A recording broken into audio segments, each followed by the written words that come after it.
Olha, na história do futebol, a gente tem um monte de times lendários, né? Mas tem um que, nossa, até hoje gera uma discussão. Será que a seleção brasileira de 70 foi, sei lá, o time mais perfeito que já existiu?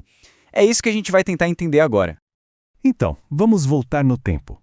Pensa comigo. 21 de junho de 1970. A gente está na Cidade do México, no Estádio Azteca. Um lugar icônico. E tá rolando a final da Copa do Mundo. De um lado, o Brasil. Do outro, a Itália.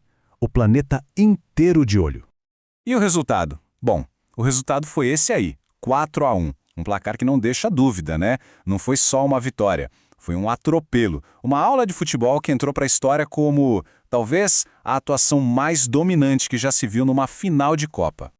Então, quando o juiz apitou o final do jogo, aquilo ali era muito mais do que o fim da partida. Era o começo de uma lenda. Com aquela vitória, o Brasil se tornava o primeiro tricampeão mundial. E, por causa disso, ganhava o direito de ficar com a taça Jules Rimet para sempre. E olha, isso aí não é exagero, não é da boca para fora. Essa frase repetida até hoje, comentaristas, torcedores, até quem perdeu para eles. Todo mundo concorda. O que a gente viu naquele dia no México não foi só futebol, foi arte, pura arte coletiva. E se a gente tivesse que escolher um único lance, um só, para resumir o que foi esse time, com certeza seria o quarto gol. Aquela jogada, nossa, a bola passa de pé em pé, com uma calma, uma precisão, envolve o time quase inteiro. E aí termina com aquela bomba do capitão, o Carlos Alberto Torres. Ali naquele gol, tá tudo. O jogo em equipe, a inteligência, a beleza, o tal do futebol arte na sua essência. Tá, mas como é que se monta uma máquina de jogar futebol dessas? A genialidade desse time, na verdade, começa antes mesmo de a bola rolar. Começa na prancheta do técnico, com uma escalação que, bom, muita gente achava que era um quebra-cabeça sem solução. O problema era exatamente esse. Como é que se coloca 5 camisas 10 para jogar juntos? É sério. Pelé, Gerson, Rivelino, Tostão, Jairzinha, cada um deles era o cara no seu clube, o maestro. Botar todo mundo junto? Acharam que ia dar briga de ego, que ia ser um desastre, sabe? Um excesso de talento sem equilíbrio nenhum.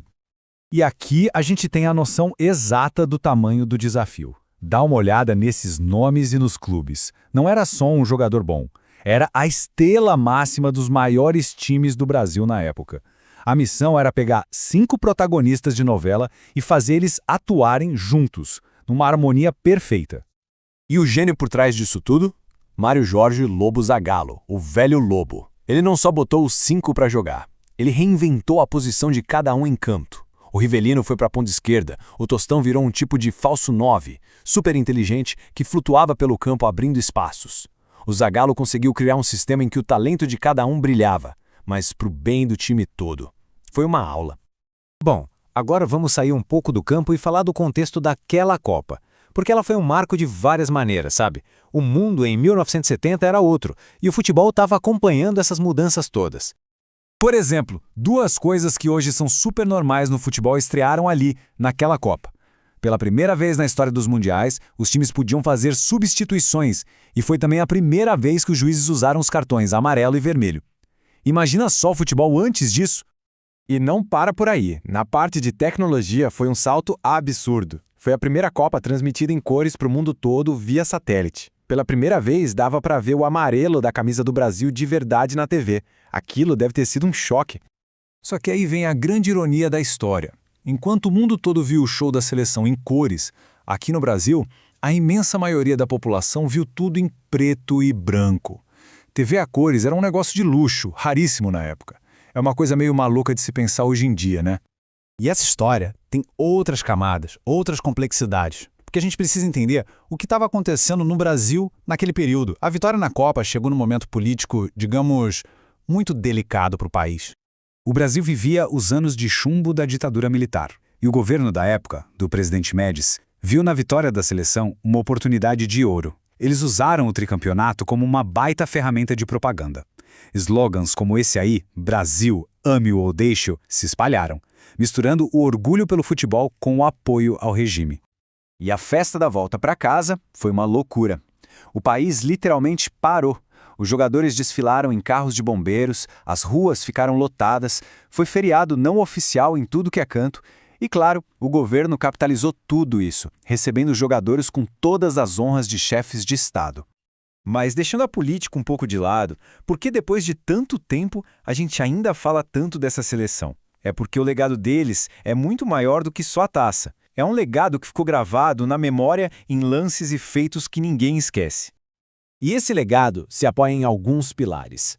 Primeiro, Jairzinho, o furacão da Copa. Ele fez o que ninguém nunca conseguiu de novo, marcou gol em todos os 6 jogos do Mundial. Segundo, a genialidade de Pelé. Naquela Copa, até os gols que ele não fez viraram lenda. E terceiro, o time todo se tornou o maior símbolo do que a gente chama de futebol arte.